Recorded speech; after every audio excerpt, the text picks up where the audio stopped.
పండగైనా సంబరమైనా మీ ప్రతి సెలబ్రేషన్కి only choice Vega jewellers. Exclusive bridal jewellery offers. Shop now. Telangana రాష్ట్ర ప్రభుత్వం 1 కోటి మంది మహిళలను కోటీశ్వరులను చేయడం లక్ష్యంగా పెట్టుకుంది. ముఖ్యమంత్రి రేవంత్ రెడ్డి ఆదేశాల మేరకు రాష్ట్రంలోని మహిళా స్వయం సహాయక సంఘాలను ఆర్థికంగా బలపరచాలనే లక్ష్యంతో సరికొత్త వ్యూహాలతో బరిలోకి దిగుతోంది. అందులో భాగంగా తెలంగాణ మహిళలకు మరో శుభవార్త అందించబోతుంది ప్రభుత్వం.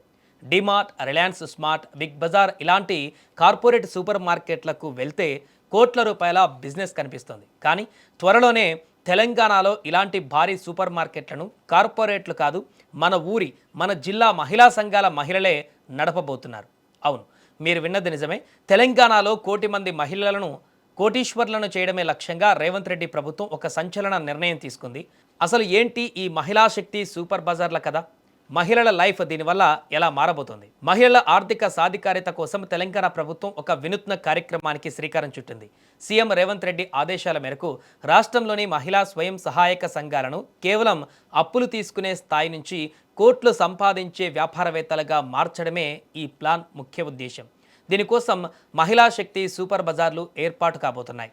ఇది నార్మల్ కిరాణా షాప్ లాంటిది కాదు బాసు, పక్కా కార్పొరేట్ స్టైల్లో డీమార్ట్ లాంటి ఆధునిక రిటైల్ మోడల్లో నడుస్తోంది. తొలి దశలో రాష్ట్రంలోని 9 ఉమ్మడి జిల్లా కేంద్రాలలో వీటిని స్థాపించనున్నారు. హైదరాబాద్, వరంగల్, కరీంనగర్, ఆదిలాబాద్, నిజామాబాద్, ఖమ్మం, నల్గొండ, మహబూబ్ నగర్ మరియు సంగారెడ్డి జిల్లాలలో ఒక్కొక్కటి చొప్పున ఈ సూపర్ బజార్లు రాబోతున్నాయి. మరి ఇంత పెద్ద సూపర్ మార్కెట్లు పెట్టాలంటే స్థలం కావాలి కదా. అందుకే పేరింటి నిర్మూలన సంస్థ CEO దివ్య దేవరాజన్ నేతృత్వంలో జరిగిన ఉన్నత స్థాయి సమీక్షలో దీనిపైన క్లారిటీ ఇచ్చారు. ఒక్కో సూపర్ బజార్ నిర్మాణానికి సుమారు 5,000 గజాల స్థలం అవసరమని అంచనా వేశారు.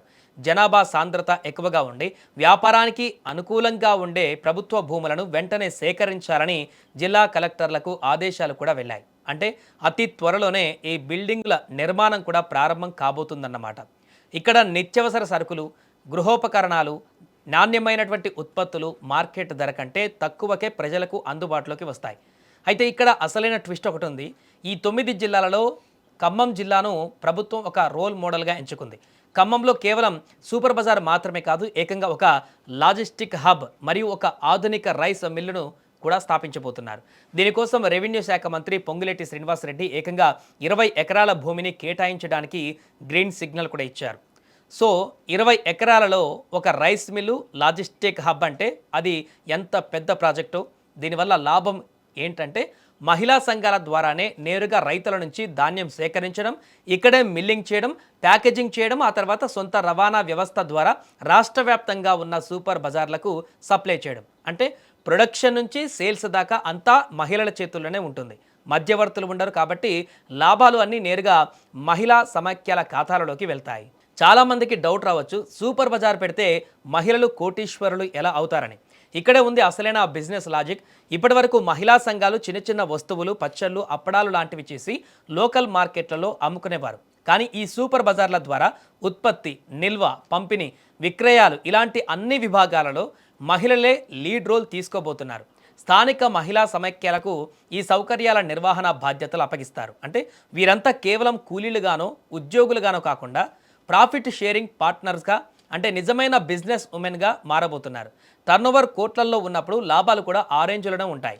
భవిష్యత్తులో ఈ మోడల్ సక్సెస్ అయితే రాష్ట్ర వ్యాప్తంగా అన్ని నియోజకవర్గాలలో, మండలాలలో కూడా వీటిని విస్తరించాలని ప్రభుత్వం ప్లాన్ చేస్తుంది. ఒకవేళ ఈ ప్రాజెక్టు కనుక అనుకున్నట్టు సక్సెస్ అయితే భారతదేశంలోనే మహిళా సాధికారతకు తెలంగాణ రాష్ట్రం నెంబర్ 1 రోల్ మోడల్గా నిలుస్తుంది అనడంలో ఎలాంటి సందేహం లేదు. మరి ప్రభుత్వం తీసుకున్న ఈ మహిళా శక్తి సూపర్ బజార్ల నిర్ణయం పైన మీ అభిప్రాయం ఏంటి? ఇది మహిళల జీవితాలలో నిజంగానే వెలుగులు నింపుతుందా? కింద కామెంట్ సెక్షన్లో కామెంట్ చేయండి.